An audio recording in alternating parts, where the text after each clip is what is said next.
Hello, everybody. This is number 12 in our sequence, and this particular section is on politics and how to deal with the fact that you just lost an election. And even though I'm in Montreal, the news about what happened in Ontario recently is widely known across Canada.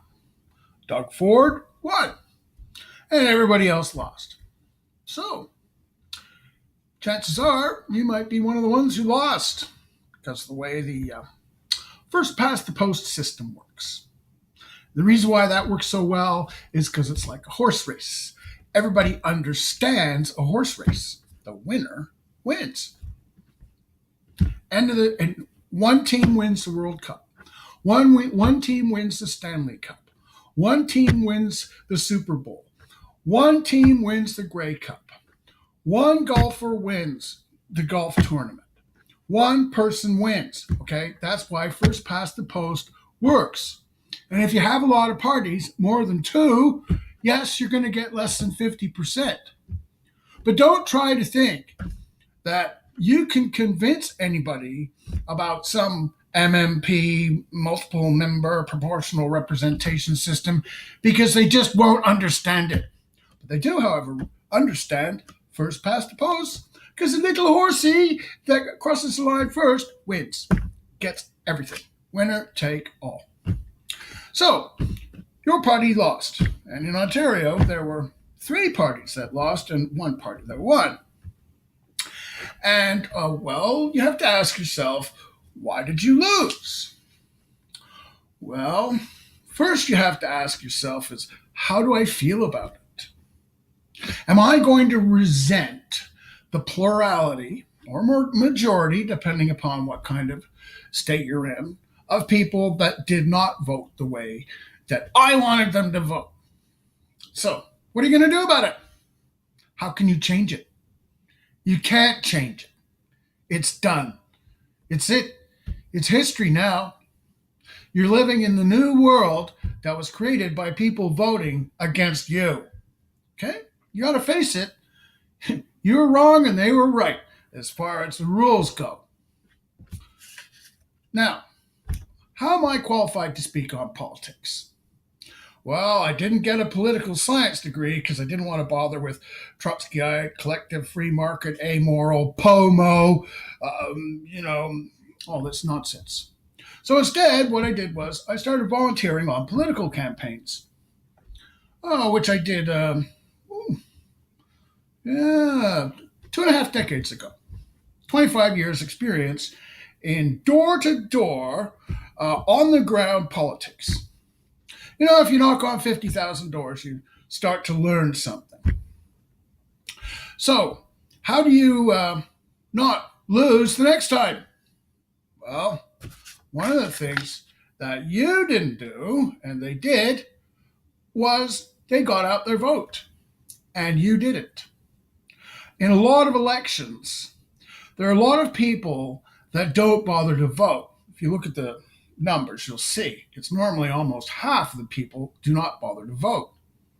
So if you can get your traditional supporters out, or you can get people that are a little worried that you're going to lose or whatever, or you've got some kind of coherence between your traditional supporters and the people out there that support you but don't normally vote for you, and then reach into the blob of people whose votes are available, then you're going to probably do quite well in an election. So you've got to identify voters and get them out. Now, if you didn't have enough people to do that, you're already in a bit of a bind because they were demoralized by the polls. So you didn't have your central people pleading and begging to get people out to work. So if they don't work, they don't knock on doors, they don't identify voters, and there's no votes to get out. Nobody on the phones, you know what I mean? So you have to build up, your volunteer base. And if you're a political entrepreneur, I should say, the first thing you volunteer to go in for is volunteer coordinator. You get all the stack of paper and you call them all and try and find someone to replace your job as soon as possible so you can get back out there knocking on doors again and finding out what the people want. So, not only didn't you not get your vote out, but you didn't listen to the people. Okay, first rule in sales, listen. You've got two of these and one of these. Okay, so listen.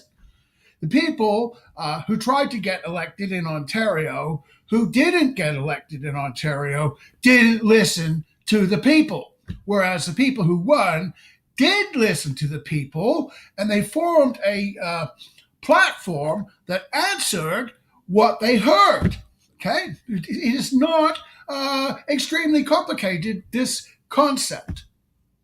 Now, if you are on the ground, you can actually let them tell you what your policy should be. Yeah, let the voters tell you what your policy should be. How does that sound as a democratic concept? Well, obviously, you've got to rule out the really ridiculous ones, but some of them have thought about these things for quite a long time, and then something decent to tell you that could really jazz things up for your campaign.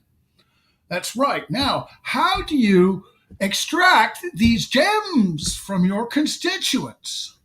We have to sort it out so you can have a quick conversation, but still get what you need. So what you do is you say, are you interested in economic, social, or environmental issues? And they'll go, I'm concerned about the democracy and the Constitution. Sorry, I don't know anything about that. Next. Okay, nothing to do with Constitution, democracy. All it is economic, social, and environmental. So they will tell you, generally, environmental. Oh, really? What do you think should be done around here? Write it all down. Okay, that's brilliant. I'm going to tell that to the candidate and see what we can come up with. What's your number? Yeah, if we need more details on that, can you send us a paper you've written on it or something like that? Oh, I'd love to. Yes. Okay, great. See what you've done? You just established a legitimate connection with your voter. So you get all this data coming in, and your candidate goes, wow, this is really neat. We're going to do this. Yeah, and then the next person you knock on the door and say, well, these neighbors over here seem to think that we should be doing this, and we agree. How do you like that? Oh, yeah, we agree with that, too. Can we get a sign? And the sign goes on their lawn, and away you go. So you didn't listen. You didn't get your vote out. And this is what the voters did to you. They destroyed you. And you've got to face the fact that it wasn't their fault. It was yours. You lost. They decided to vote for somebody else. So, as you'll notice, I don't think I've been ideological in this at all. It's just a question of practical politics. If you don't knock on doors, you don't listen to people. If you're not willing to knock on doors, you're not in the right business.